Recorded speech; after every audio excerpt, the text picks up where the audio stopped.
Bismillahirrahmanirrahim.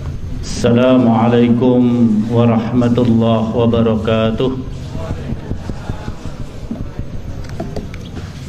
Alhamdulillahilladzi ba'atsa fil ummiyina rasulan minhum yatslu 'alaihim ayatihi wa yuzakkihim wa yu'allimuhumul kitaba wal hikmah. Asyhadu an la ilaha illallah wahdahu la syarika lah wa asyhadu anna Muhammadan abduhu wa rasuluh la nabiyya wa la rasula ba'dah. Allahumma salli ala Muhammad wa ala alihi wa ashabihi wa man ittaba'al huda ila yaumil qiyamah. Amma ba'd, ya ayyuhalladzina amanu taqullaha haqqa tuqatih wa la tamutunna illa wa antum muslimun. Ya ayyuhan nasu taqu rabbakumul ladzi khalaqakum min nafsin wahidah wa khalaqa minha zawjaha wa bassa minhuma rijalan katsiran wa nisaa'a wattaqullaha alladzi tasaaluna bihi wal arham innallaha kana 'alaikum raqiba. Ma'asyiral muslimin muslimat, bapak-bapak, ibu-ibu jamaah pengajian Ahad pagi Islamic Center Kota Madiun, rahimani wa rahimakumullah. Pertama-tama monggo kula dherekaken muji syukur dumateng Allah Subhanahu wa taala yang selalu melimpahkan nikmat kepada kita sekalian, wabil khusus nikmatul iman wal islam, nikmatul quwwah was sihhah wal afiyah. Iman, Islam, kekuatan, sehat, afiat, sehingga wonten enjang menika kula panjenengan sedaya saged rawuh wonten ing halaman Islamic Center ini bersama-sama untuk mengkaji warisanipun Nabi Muhammad sallallahu alaihi wasallam.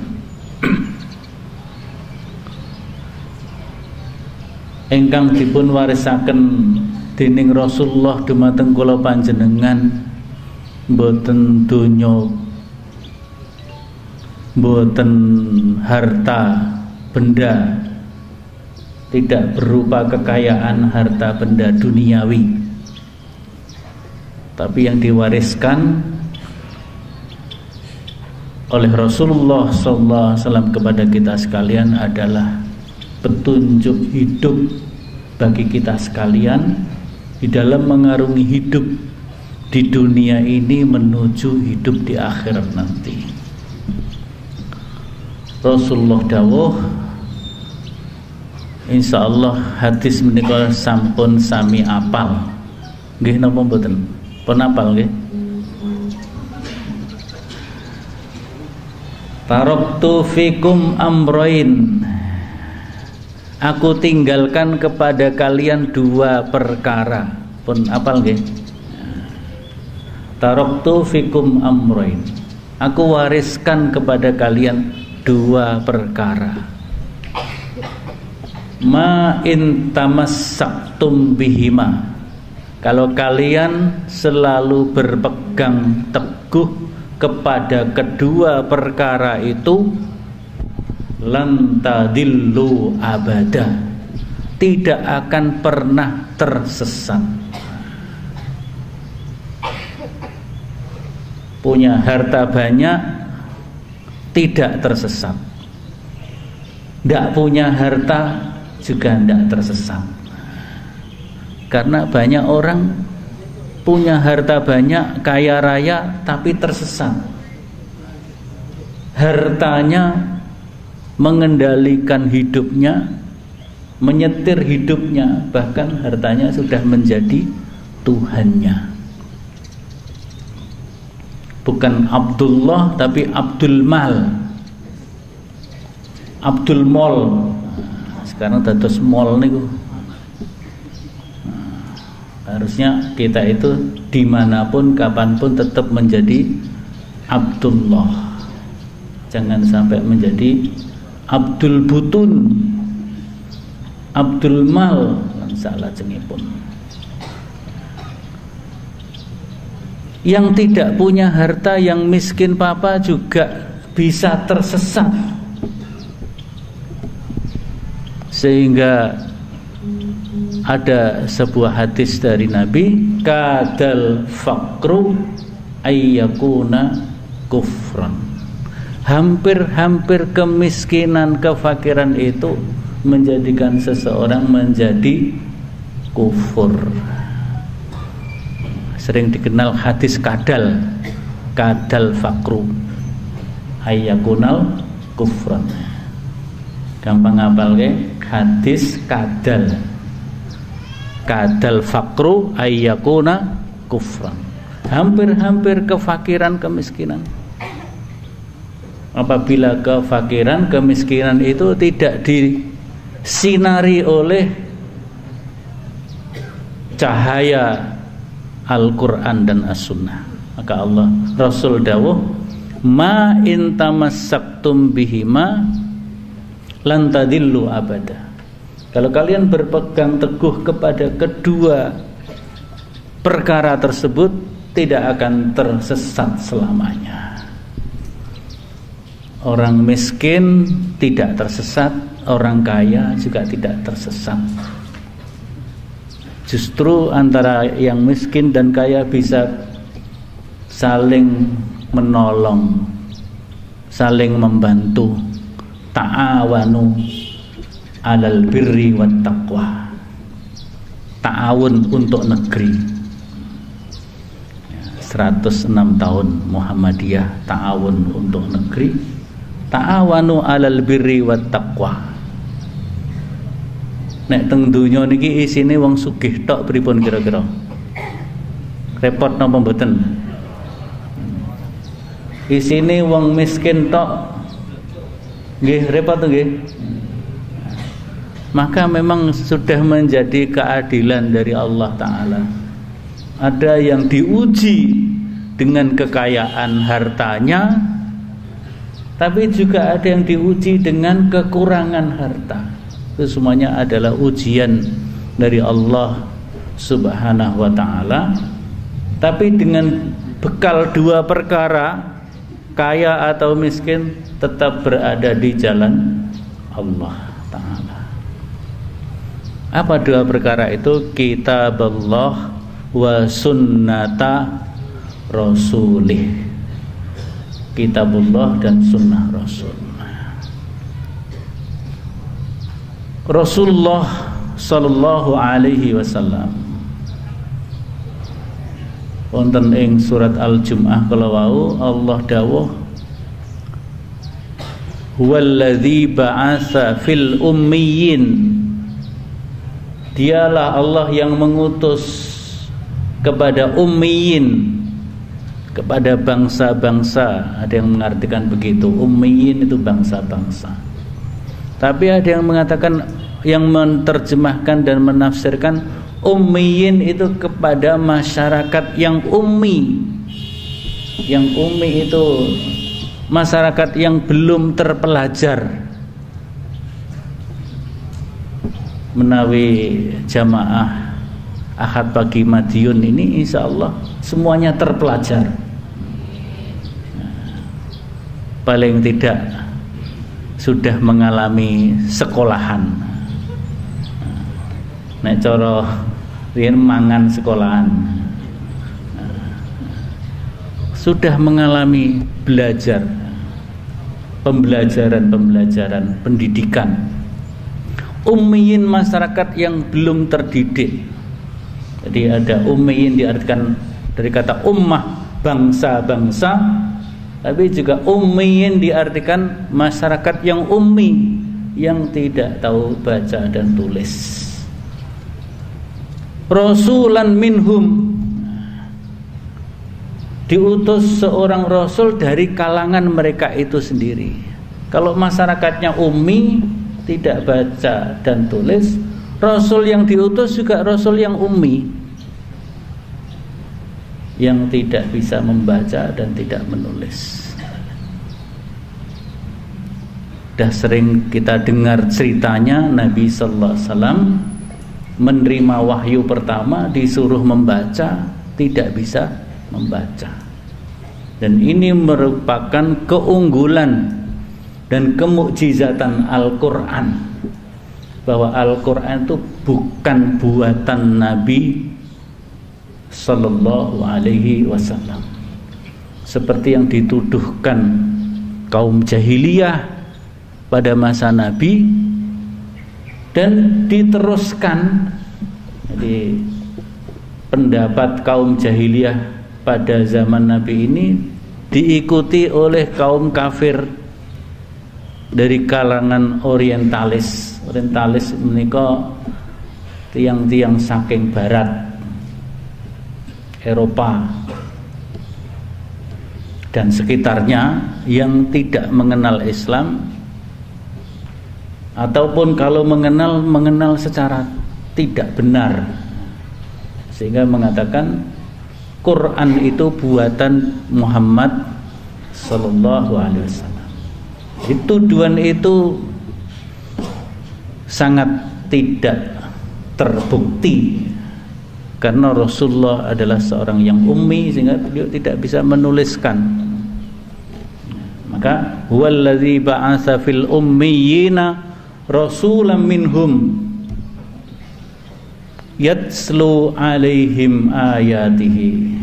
Yatslu itu membacakan, yang tidak mesti dengan melihat tulisannya, tapi kalau qara'a membaca dengan melihat tulisannya. Hanya Iqra yang diperintahkan oleh Jibril ketika Rasul Muhammad sallallahu alaihi wasallam nampi wahyu ingkang pertama kali wonten Gua Hira, tidak diperintahkan utlu, tapi Iqra, bacalah. Maka Nabi Muhammad menjawab, kula mboten saged maca, ma ana biqari. Tapi beliau dituntun kemudian bisa mentilawahkan, yatslu alaihim ayatihi.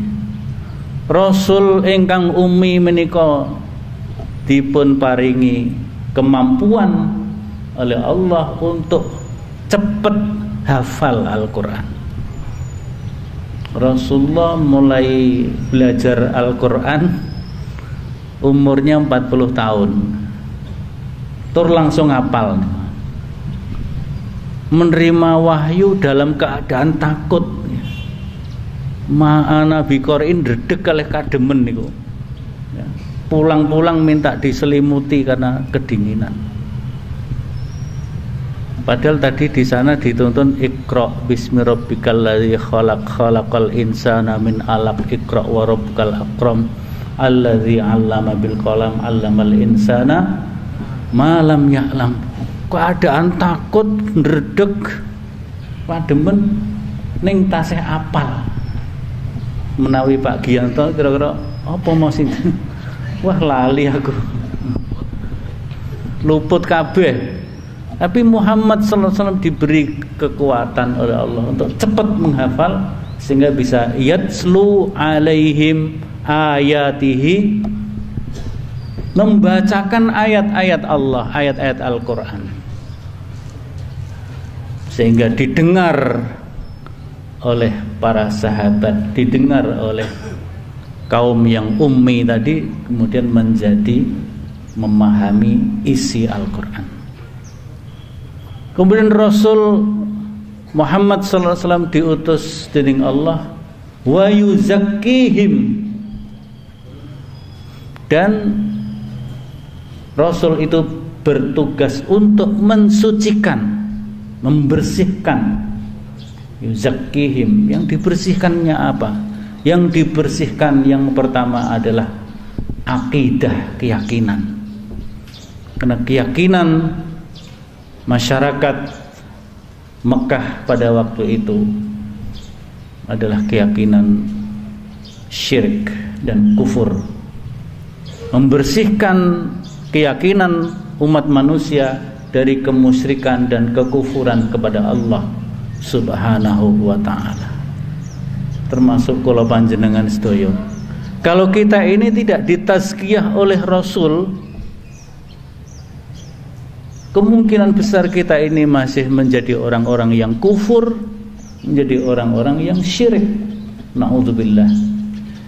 Maka kita bersyukur sekali tazkiyatur Rasul itu sudah sampai kepada kita, pada masyarakat Madiun ini, sehingga sedikit demi sedikit hati kita disucikan, dibersihkan, jiwa kita disucikan, dibersihkan dari akidah-akidah yang menyimpang. Perjuangan mensucikan akidah umat manusia yang dilakukan oleh Rasulullah Sallallahu alaihi wasallam adalah perjuangan yang sangat-sangat berat. Menawi kula panjenengan sak menika insyaallah tidak seberat pada zaman Nabi.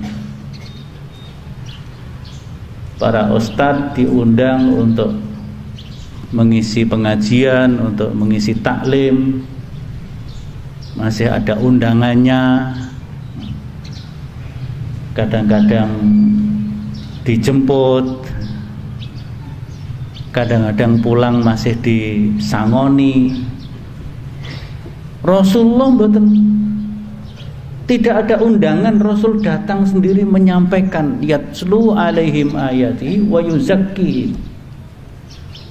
Tidak ada pengajian Ahad pagi Islamic Center yang datang adalah Bapak Muhammad sallallahu alaihi wasallam.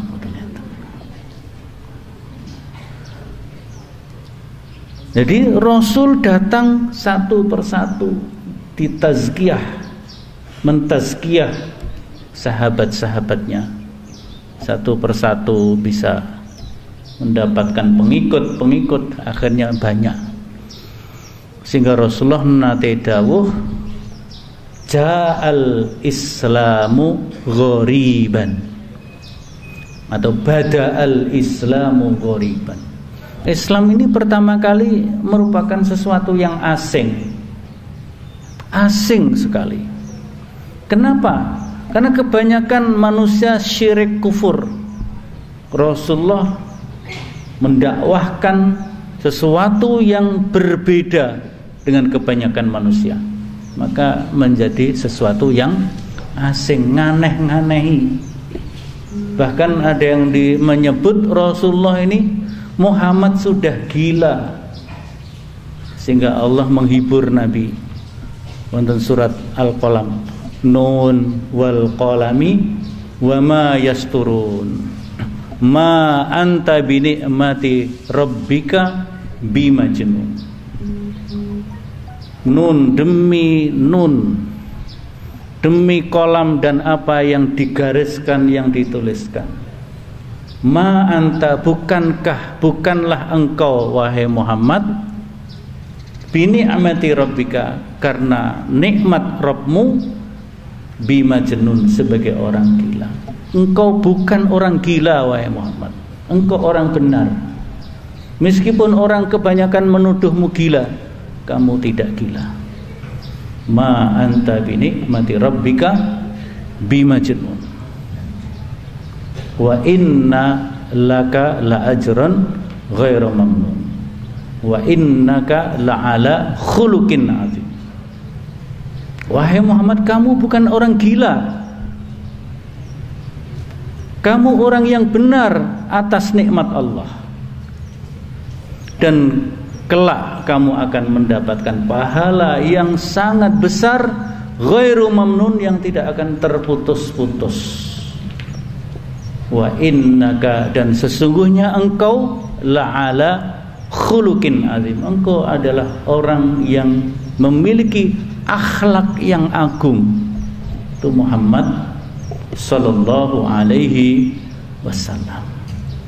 Sehingga begitu berat perjuangan Rasul menyampaikan amanah risalah saking Allah Subhanahu wa taala, maka Rasulullah dibekali oleh Allah dengan akhlak yang agung, sehingga Rasulullah menjadi uswah hasanah. Laqad kana lakum fi Rasulillahi uswatun hasanah.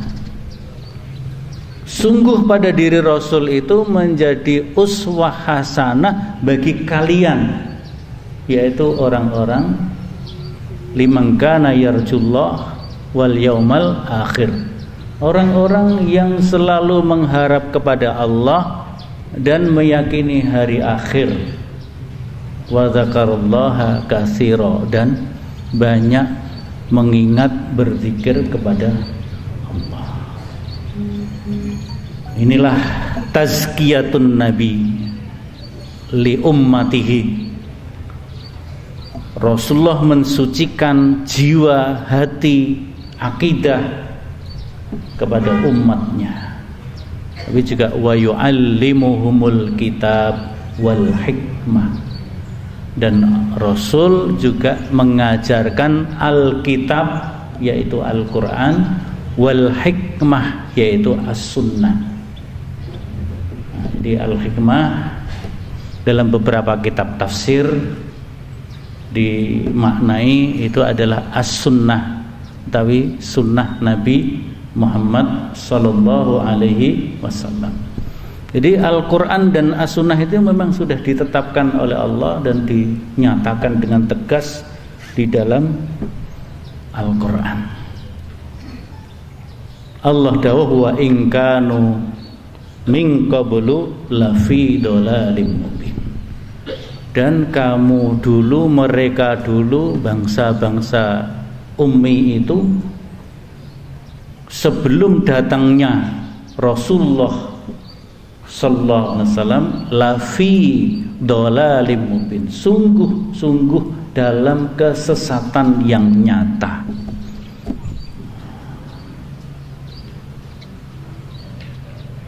Inilah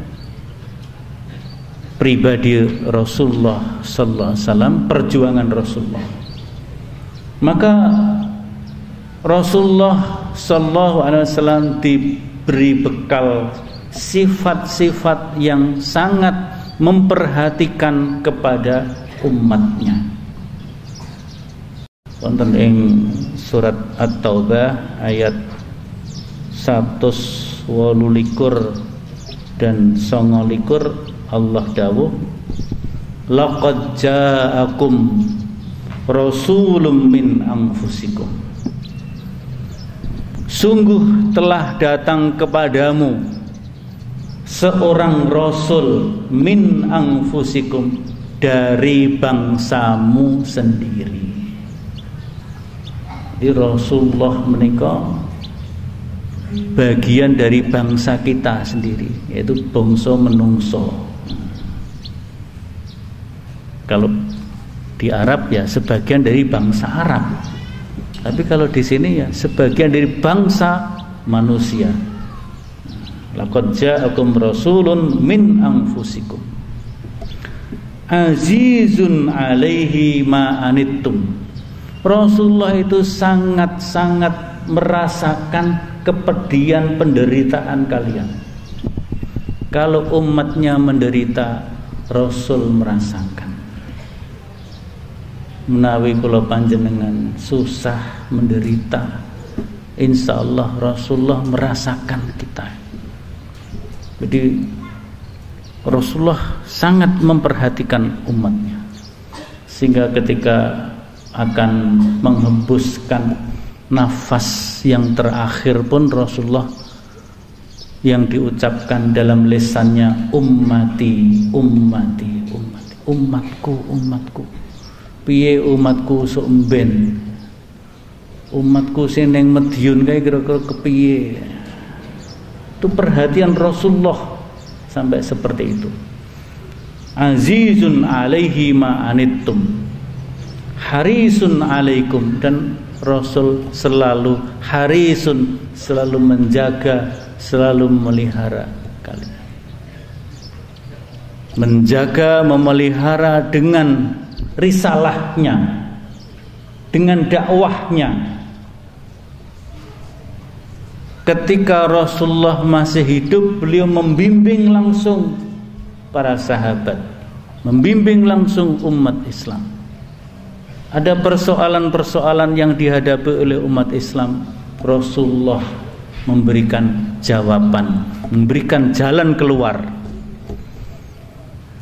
Sehingga nalika Rasulullah wonten ing Madinah, setelah hijrah ke Madinah, perkembangan umat Islam begitu besar.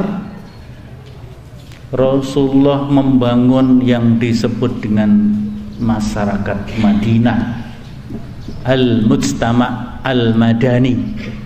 Masyarakat Madinah ya masyarakat madani.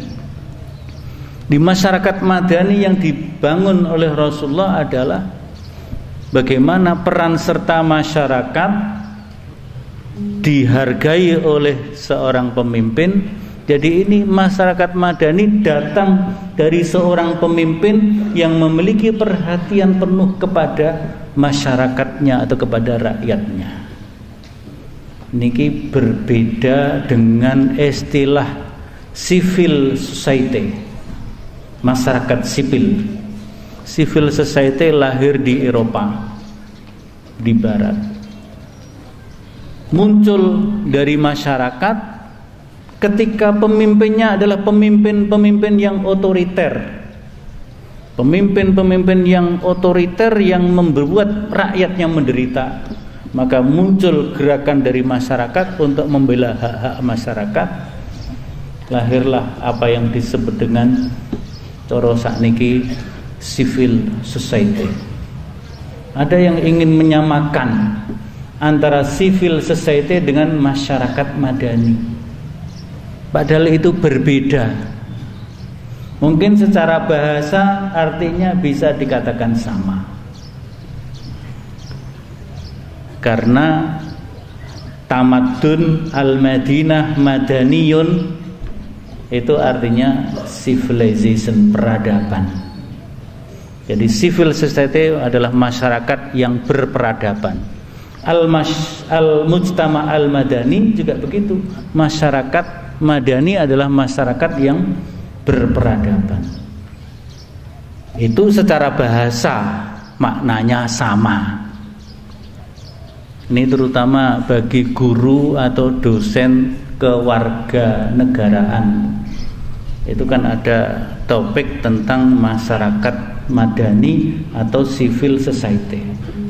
Kita harus bisa menunjukkan perbedaan yang sangat tajam antara civil society dengan masyarakat madani yang dibangun oleh Rasulullah Sallallahu Alaihi Wasallam. Walaupun memang ada titik temunya adalah supaya adanya keserasian antara pemimpin dengan masyarakat yang dipimpin. Tapi kalau civil society berangkat dari masyarakat yang tertindas oleh pemimpin penguasa yang otoriter. Sedangkan masyarakat madani yang dibangun oleh Rasulullah justru berasal dari pemimpinnya yang memiliki perhatian kepada rakyatnya, kepada masyarakatnya. Rakyatnya ini harus berdaya, rakyatnya ini harus cerdas. Rasulullah di samping sebagai Rasul, sebagai Nabi, juga sebagai seorang pemimpin. Pemimpin yang merasakan denyut nadi penderitaan masyarakatnya. Maka Allah dawuh azizun alaihi ma anittum harisun alaikum ditambah yang terakhir bil mu'minina raufur rahim. Rauf sangat lembut, sangat halus, rahim sangat kasih sayang bil mukminin kepada orang-orang yang mukmin. Jadi ini ketika Rasulullah menegakkan risalahnya, tidak sekedar memberikan peraturan-peraturan yang membebani masyarakat. Jadi aturan-aturan yang dibangun oleh Rasulullah bukan aturan-aturan yang membebani masyarakat. Begitu, karena itu aturan dari Allah Subhanahu wa ta'ala. Maka disesuaikan dengan kondisi masyarakatnya. Ad-dinu yusrun, agama itu mudah. Wa ma ja'ala 'alaikum fid-dini min haraj, dan tidaklah Allah menjadikan agama itu sebuah kesulitan bagi kalian. Sehingga kalau ada kesulitan ketika menjalankan syariah, menjalankan ibadah, maka ada keringanan-keringanan yang diberikan oleh Allah Subhanahu wa ta'ala. Fa inna ma'al usri yusra. Sungguh ketika ada kesulitan pasti ada jalan keluar kemudahannya. Tegaskan lagi, inna ma'al usri yusra. Sungguh dalam kesulitan selalu akan ada kemudahan. Maka menawi panjenengan tindakan kok sholat 5 waktu, kalau tepat waktu sesuai dengan SOP-nya, mungkin sulit melakukannya. Apalagi sedang naik pesawat. Sholat di atas pesawat itu jelas susah dilakukan. Kabur kabeh. Sholat kok di atas pesawat. Maka ada kemudahan-kemudahan. Sholat sambil duduk, nggak bisa berdiri sambil duduk. Dalam bepergian, sholat yang 4 rakaat didispensasi menjadi 2 rakaat. Sholat yang mestinya diletakkan pada waktunya bisa dikumpulkan yang berdekatan. Maka ada istilah al-jam'u wal qasru, jamak qasar. Sampun nanti nomor dering jamak qasar. Sampun, alhamdulillah. Itu kemurahan dari Allah, kemudahan.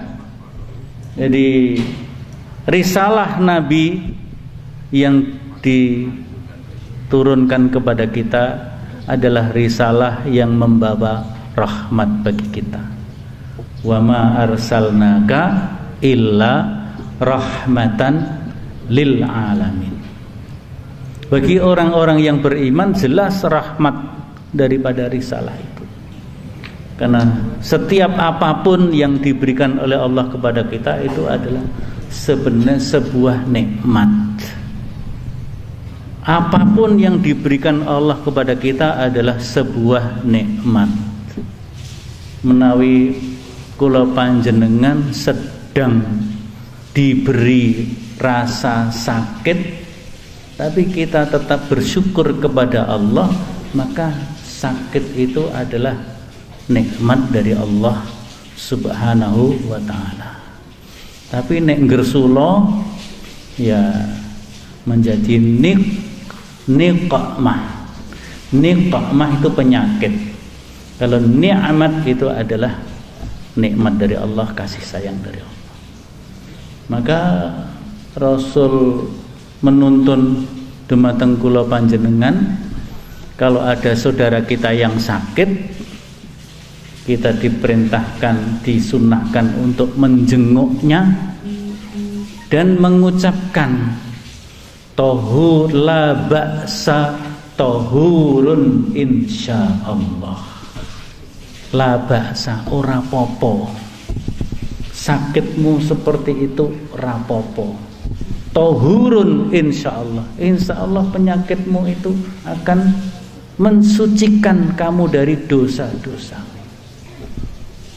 Kita doakan guru kita Ustadz Sunardi Sahuri yang minggu yang lalu dipanggil oleh Allah setelah mengalami sakit beberapa waktu, juga begitu. Tahurun insyaallah.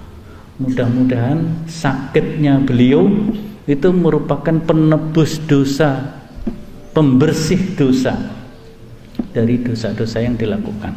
Karena manusia itu tidak lepas dari dosa.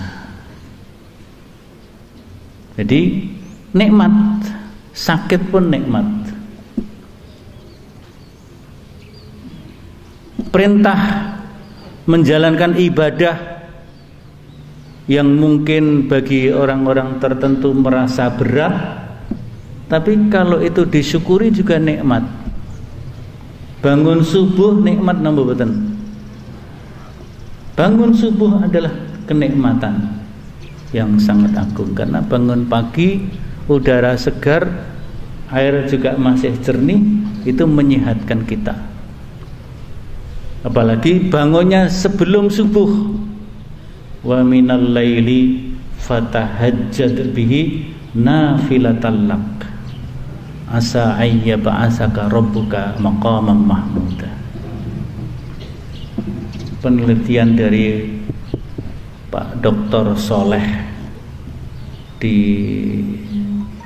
program doktor kerjasama IAIN, dulu masih IAIN sekarang UIN Sunan Ampel Surabaya dengan UNER, itu kan menunjukkan terapi sholat malam ya. Itu terapi yang sangat komprehensif, sangat lengkap.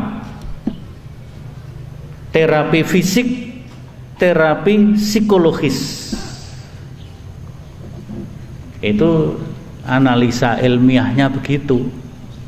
Tapi Allah sudah tegaskan, fatahajjad bihi nafilatal laka asa ayyab'asaka rabbuka maqaman mahmuda. Di sebagian malam bertahajudlah kepada Allah, bermunajat, sholat malam. Tidak usah dipertengkarkan berapa jumlah rakaatnya. 11 rakaat seperti Nabi, monggo. 23 rakaat seperti sebagian sahabat. 37 rakaat seperti Umar bin Abdul Aziz, juga monggo. Jadi nek sing teng mriki enten sing ngantos 37 rakaat. Dari ngenten nggih.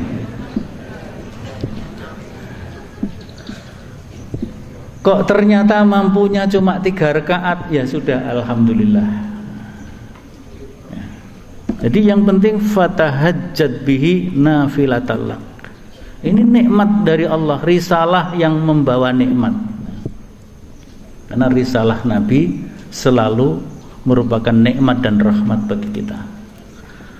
Maka Allah menjanjikan asa ayyab'asaka rabbuka maqaman mahmuda. Allah akan membangunkan kepadamu, memberikan kepadamu maqaman mahmuda, kedudukan yang terpuji.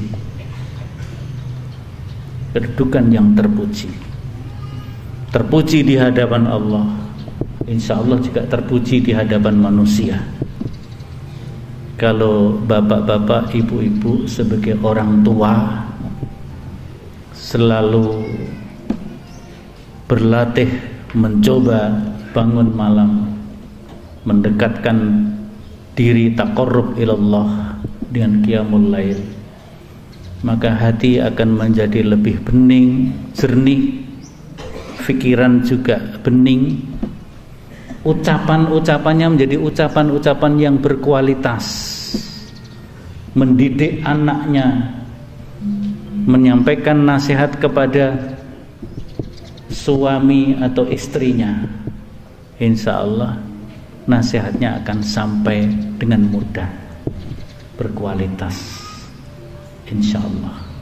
Sebagai guru juga begitu, karena Rasulullah itu adalah guru umat manusia, maha guru, maka dibekali oleh Allah seperti itu. Dalam surat Al-Muzammil, ya ayyuhal muzammil qumil laila illa qalila nisfahu awinkus minhu qalila aw zid alaihi warattilil qur'ana tartila. Hai orang-orang yang sedang berselimut, muzammil itu berselimut tapi tidak tidur sebenarnya, tapi berselimut. Kum, bangunlah di waktu malam, illa qalil, sedikit saja. Kula panjenengan tidak diperintahkan bangun malam semalam suntuk, karena wa inna li jasadika haqqan, karena jasad itu juga punya hak untuk istirahat dalam rangka menjaga kesehatan kita. Maka bangun malam itu juga dalam rangka kesehatan. Maka illa qalil, bisa nisfahu sebelum tengah malam, nisfahu tengah malam, au zid alai atau di atas tengah malam, awingkus minhu qalil atau sebelum tengah malam. Warattil Qur'ana tartila, dan mentartilkan Al-Quran. Maka kalau kita bisa melakukan itu, dan itu dilakukan oleh Rasulullah sebagai satu hal yang wajib bagi Rasul, bagi kita tidak wajib. Bagi Rasul wajib qiyamul lail itu. Maka Rasulullah tidak pernah meninggalkan qiyamul lail selama hidupnya, minimal melakukan witir dalam hidupnya. Sehingga Rasulullah diberi bekal, inna sanulki alaika qaulan sakila, sungguh kami akan berikan kepadamu wahai Muhammad qaulan sakila. Qaul itu perkataan. Maka di dalam tafsir ada yang menjelaskan qaul itu tugas yang berat. Rasul diberi tugas yang berat. Kalau qiyamul lail sudah bisa dilaksanakan dengan ringan, maka tugas-tugas yang berat pun akan terasa ringan.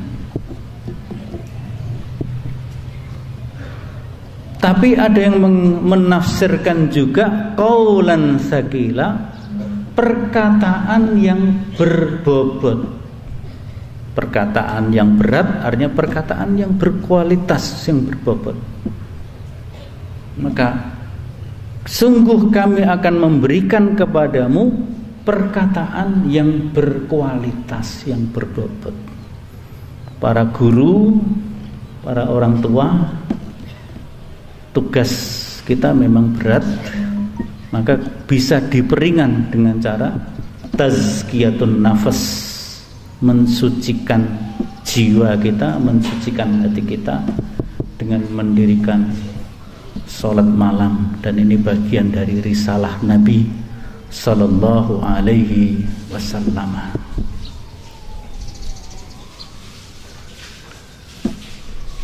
Perkataan yang berbobot, perkataan yang berkualitas, qaulan sakila, juga menjadi qaulan sadida.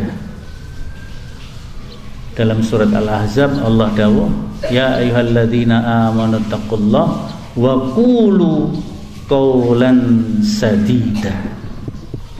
Wahai orang-orang yang beriman, bertakwalah kepada Allah dan berkatalah dengan perkataan yang sadida.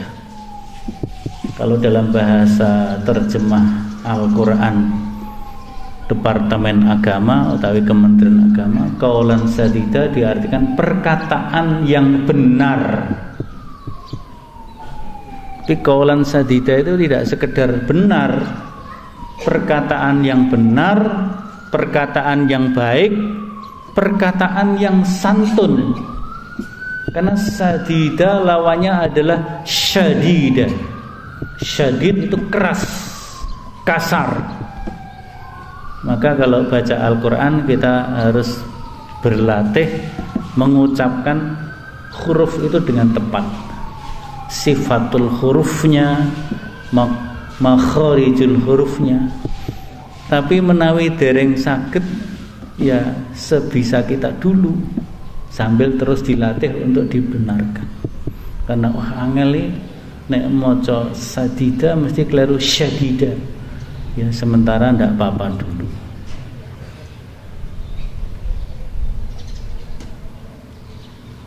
Orang-orang manusia itu punya lidah yang bermacam-macam, lidah yang bermacam-macam, sehingga mengucapkan huruf-huruf Al-Quran itu ada yang tepat, ada yang tidak bisa tepat.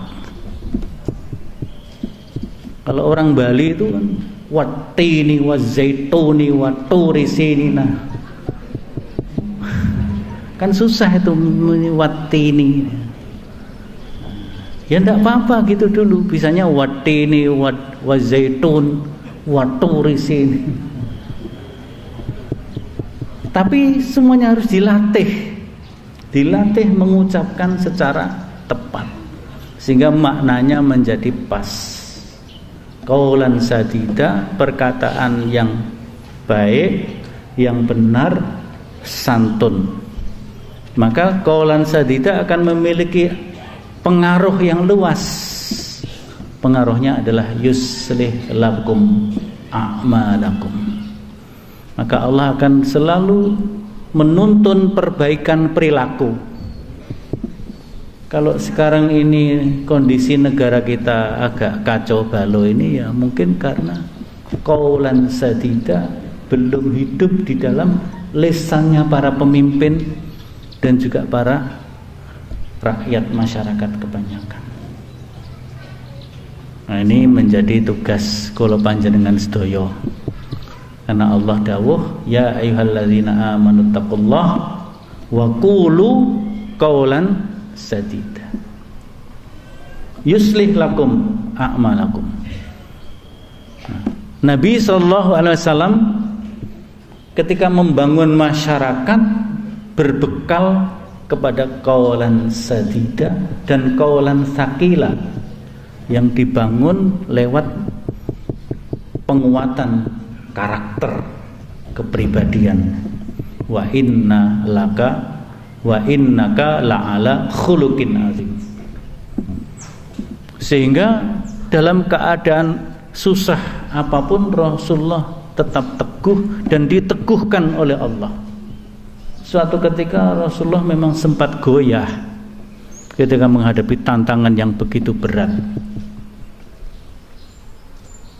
Ada dalam riwayat atau di kitab Asbabun Nuzul itu agak lama Rasulullah tidak menerima wahyu, tidak menerima wahyu dari Allah, sehingga orang-orang kafir mengejek, mengledek Nabi. Kamu sudah diterlantarkan oleh Allah, kamu sudah dibiarkan oleh Allah, sudah ditolong lagi oleh Tuhanmu, maksudnya bukan Allah. Kamu sudah diterlantarkan oleh Tuhanmu, nggak usahlah dakwah lagi, sudah diterlantarkan oleh Tuhan. Sempat goyah, akhirnya turun wahyu. Wadduha wal laili idza saja ma wadda'aka rabbuka wa ma qala. Wadduha, demi waktu duha dan demi waktu malam ketika mulai gelap. Ma wadda'aka rabbuka, Rabbmu, Tuhanmu Allah tidak menterlantarkanmu, tidak meninggalkanmu. Ma wadda'aka rabbuka wa ma qala walal akhiratu wala saw wadduha wal laili idza saja ma wadda'aka rabbuka wa ma qala walal akhiratu khairul laka minal ula. Sesungguhnya yang akhir-akhir nanti akan lebih baik bagimu daripada yang awal. Yang sedang dialami penderitaan itu tidak apa-apa. Yang akhir akan lebih baik, apalagi akhirat nanti. Walal akhiratu khairul laka minal ula wala sawfa yu'tika rabbuka fatarda.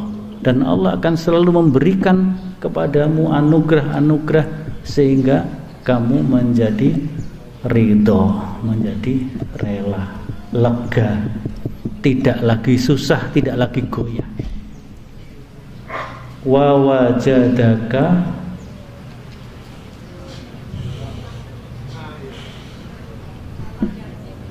alam yajidka yatiman fa'awa.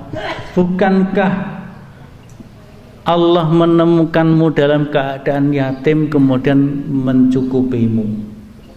Nah, ini Allah menghibur Nabi. Bukankah kamu dulu yatim kemudian ditolong oleh Allah sehingga diangkat oleh Allah menjadi seorang pemimpin? Wa wajadaka dhallan fahada. Dan bukankah juga Allah ketika menemukanmu sebagai orang yang tersesat kemudian Allah memberi petunjuk? Wa wajadaka ailan fa'aghna. Bukankah Allah juga mendapatimu sebagai orang yang miskin, orang yang penuh kekurangan? Fa'aghna, kemudian Allah mengkayakan kamu, mengayakan kamu. Fa'aghna, memberi kekayaan, bukan kekayaan harta tapi kekayaan hati, kekayaan jiwa. Maka kemudian kalau sudah begitu, fa'ammal yatima fala taqhar. Maka wahai Muhammad, terhadap anak-anak yatim, meskipun Nabi ini yatim ya, kepada anak-anak yatim fala taqhar. Jangan berbuat semena-mena, berbuat kasar. Wa ammas sa'ila fala tanhar. Begitu juga kepada orang-orang yang meminta-minta, jangan membentak-bentak. Wa amma bi ni'mati rabbika fahaddis. Inilah cara Allah di dalam membangun karakter Nabi sallallahu alaihi wasallam. Tentunya ayat-ayat seperti itu menjadi juga ibrah pelajaran kangge kula panjenengan sedaya. Insyaallah yang hadir ini tidak hanya sekedar sebagai mustami'un, pendengar, tapi setelah dari sini akan menjadi da'i, akan menjadi mubalik, akan menjadi muzakkir, akan memberi peringatan, memberi nasihat kepada saudara-saudara kita. Ya, katakanlah ini sebagai tempat kita kulaan. Kulaan nanti dijual di mana-mana. Tapi jualannya jangan pakai. Artinya kita bagikan. Kulaan di sini kita bagikan. Ilmu ini harus kita bagikan kepada saudara-saudara kita sebagai bagian dari kita melaksanakan risalah Nabi Muhammad sallallahu alaihi wasallam. Karena dalam surat Wal Asr yang saya kira semuanya sudah hafal, dan ini menjadi bagian dari pengajian yang pokok yang disampaikan oleh Kiai Haji Ahmad Dahlan ketika mendirikan Muhammadiyah. Di samping Al-Ma'un, kalau Al-Ma'un itu di Yogyakarta waktu itu timbul huru hara yang disebut dengan geger surat Ar-Ra'aital. Huru hara surat Ar-Ra'aital. Karena murid-murid Kiai Dahlan mengumpulkan anak-anak jalanan, anak-anak yatim, anak-anak miskin di alun-alun dan jalan Malioboro, kumpulkan dimandikan, diberi baju, diajak ngaji, disekolahkan. Dan akhirnya lahirlah majelis pembina, kalau dulu namanya penolong kesengsaraan umum, PKO. Itu berangkatnya dari geger surat Ar-Ra'aital. Jadi ayat-ayat Al-Quran telah menggerakkan. Jadi tidak hanya kita baca, tidak hanya kita hafalkan, tapi kita gerakkan. Karena Al-Quran itu adalah menggerakkan. Membaca penting karena kita diperintahkan untuk membaca. Menghafalkan juga penting karena kita juga diperintahkan untuk menghafalkan. Tapi mengamalkan dalam bentuk gerakan itu juga sangat penting. Itu geger surat Ar-Ra'aital. Kalau wal asri menjadi sebuah lembaga waktu itu, pengajian, majelis pengajian wal ngasri. Ini cara Jogja, wal ngasri. Tapi yang terpenting dari wal asr ini adalah innal insana lafi khusr illal ladzina amanu wa amilus shalihat wa tawasaw bil haqq wa tawasaw bis sabr. Artinya ini sebenarnya wal asr ini adalah pelaksanaan yang paling praktis dalam melanjutkan risalah Nabi sallallahu alaihi wasallam, yaitu menyampaikan nasihat. Kita semuanya diperintahkan untuk menyampaikan nasihat kepada orang banyak, kepada saudara-saudara kita, dengan tawasau bil haq. Maka dakwah itu tidak boleh berhenti, dakwah harus terus. Balighu anni walau ayah. Sampaikan yang engkau dapat dariku meskipun hanya satu ayat. Tapi ya jangan satu ayat terus. Harus kita baca kitab, maka kulaan semakin banyak. Membaca, mengikuti taklim dan sebagainya, supaya kita tidak hanya walau ayah terus ya. Tapi begitu pentingnya Nabi sampai mengatakan balighu anni walau ayah.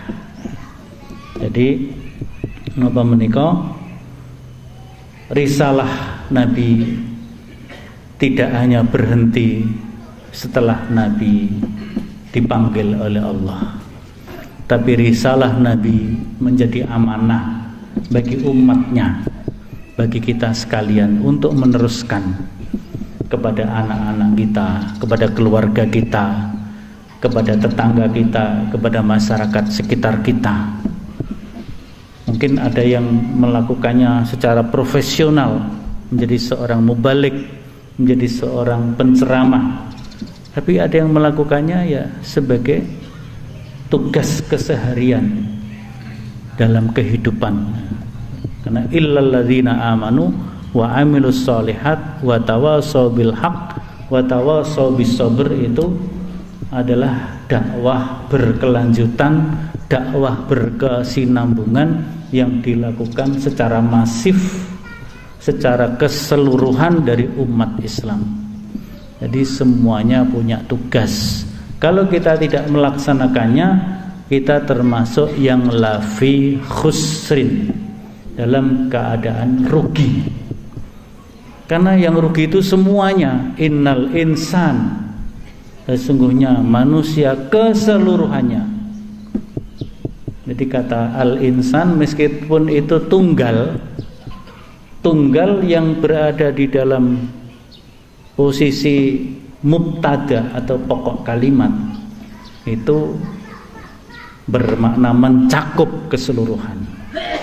Itu menurut Syekh Muhammad Nasir As-Sa'di dalam kitab tafsirnya, Tafsir As-Sa'di atau Taisir Karimur Rahman.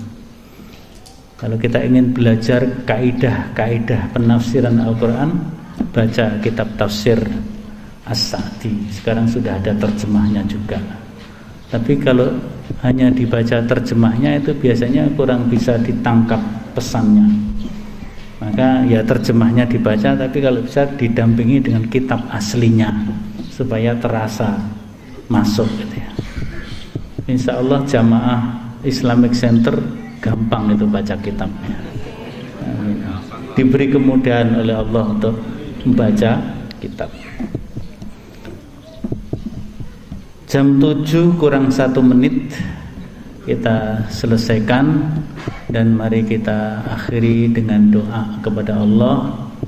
Mudah-mudahan Allah selalu melimpahkan nikmatnya, hidayahnya, maunahnya kepada kita sekalian, sehingga kita dapat menjalankan tugas sebagai Abdullah, hamba-hamba Allah, Khalifatullah, khalifah Allah, termasuk di dalamnya di dalam melaksanakan dan melanjutkan risalah Nabi Muhammad sallallahu alaihi wasallam. Bismillahirrahmanirrahim. Alhamdulillahirabbil alamin. Hamdan na'imin, hamdas syakirin, hamdan yuafi ni'amahu wa yukafi mazidah. Ya Rabbana lakal hamd kama yanbaghi li jalali wajhika wa 'azimi sultanik. Allahumma salli ala Muhammad wa ala alihi wa ashabihi ajma'in, walhamdulillahi rabbil alamin. Allahumma ighfir lil muslimina wal muslimat wal mu'minina wal mu'minat al ahya'i minhum wal amwat, innaka sami'un qaribun mujibud da'wat, faya qadiyal hajat. Allahumma inna nas'aluka imanan daimah wa yaqinan sadiqah wa lisanan dzakirah wa qalban khashi'ah wa ilman nafi'ah wa amalan mutaqabbala wa rizqan halalan tayyiban mubarakah. Allahumma aslih lana dinana alladhi huwa ismatu amrina wa aslih lana dunyana allati fiha ma'ashuna wa aslih lana akhiratana allati ilaiha ma'aduna waj'alil hayata ziyadatan lana fi kulli khair waj'alil mauta rahatan lana min kulli syarr. Allahumma ja'al jam'ana hadha jam'an marhuman wa tafarraqana ba'dahu tafarruqan ma'suman. Rabbana atina fid dunya hasanah wa fil akhirati hasanah wa qina adzabannar. Subhana rabbika rabbil izzati amma yasifun wa salamun alal mursalin walhamdulillahi rabbil alamin. Nasrun minallah wa fathun qarib. Wassalamualaikum warahmatullahi wabarakatuh.